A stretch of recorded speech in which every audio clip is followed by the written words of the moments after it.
El espejismo de la revolución. Introducción. Buenos días. Mi nombre es Elías Miranda y analizaremos los contextos y variables que rodearon al año de 1978 en relación con el conflicto.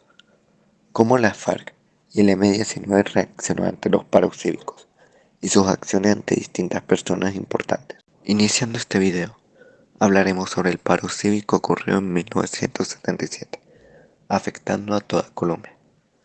La síntesis revela que paro creó imaginario de insurrección popular.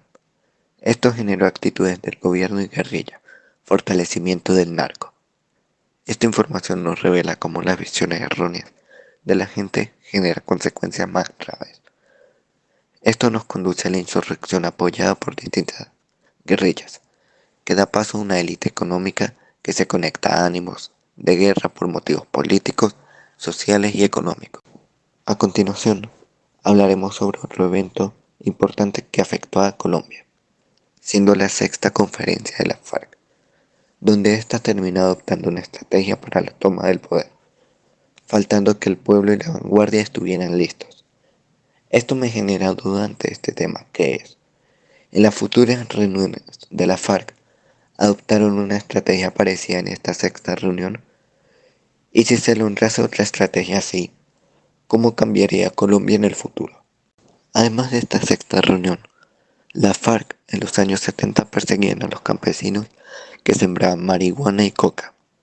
A pesar de esto, se convirtieron en intermediarios entre estos y los narcotraficantes, generándoles muchos problemas. A causa de ello, la FARC podrán resolver estos problemas al ser intermediarios. Continuando con estos eventos en Colombia, hablaremos sobre el asalto del M-19 al Cantón Norte y sus torturas y vejámenes sexuales, donde descubriremos que el M-19 hace un asalto al depósito de armas del ejército. Días después, el ejército recupera todas sus armas y hace una persecución para capturar a los miembros del M-19. En consecuencia, la Comisión de la Verdad hace un programa llamado Mi cuerpo dice la verdad, con víctimas de violencia sexual con el conflicto armado, donde el testimonio de Vera Andrade fue escrito y leído por la exalcaldesa en el encuentro. Lo que me lleva a la pregunta, que este asalto tuvo un cambio en cómo vivimos y podrá pasar con alguna guerrilla futura. Teniendo información sobre este programa, veremos el testimonio de Vera Andrade.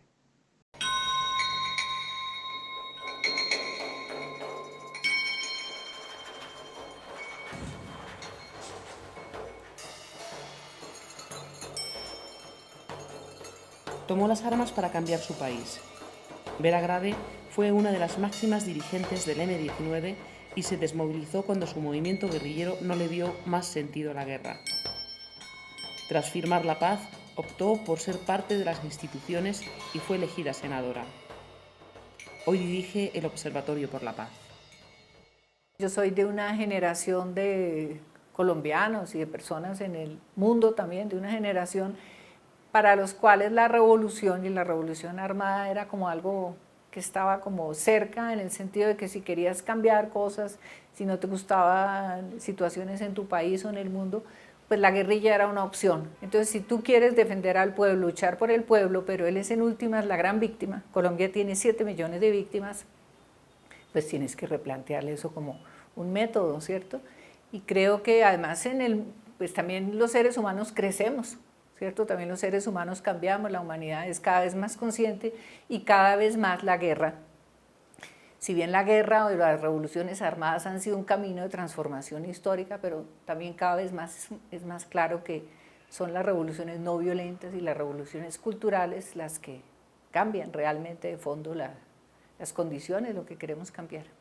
Pues de hecho las mujeres en este país y creo que en muchas partes del mundo han sido, a nivel del movimiento social, han sido las principales protagonistas de la paz, han sido las principales protagonistas en los movimientos de las víctimas, en la búsqueda de los desaparecidos, es decir, la mujer cumple un papel muy importante en esto, ¿cierto?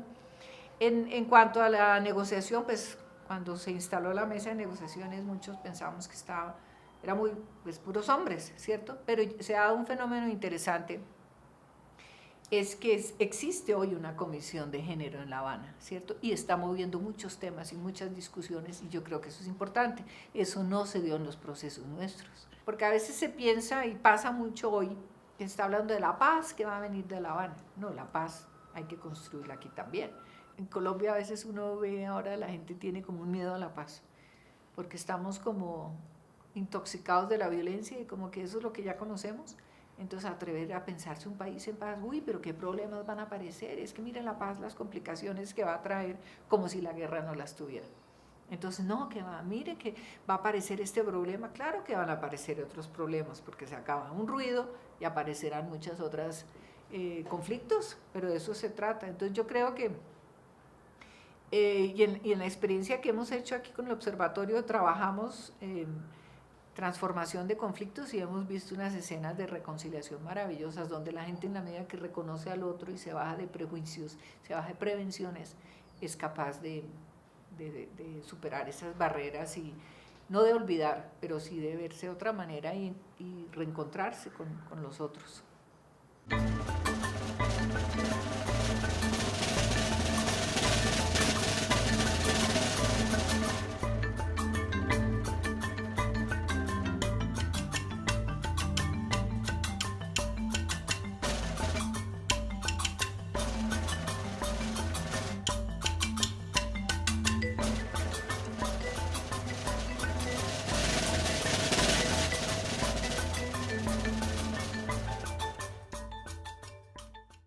Abriendo paso a otro tema, hablaremos cómo Anastasio Somoza fue derrocado.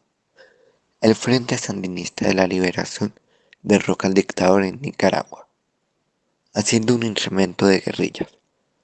Además, una marca en la generación de los años 80, creando las llamadas zonas liberadas, donde las guerrillas ejercían su poder. En la actualidad, logro preguntarme, ¿cuáles guerrillas dominan las zonas liberadas actualmente? Otro tema a tomar son los derechos humanos, que hacen que la Cámara de Representantes tomen acciones hacia las múltiples denuncias.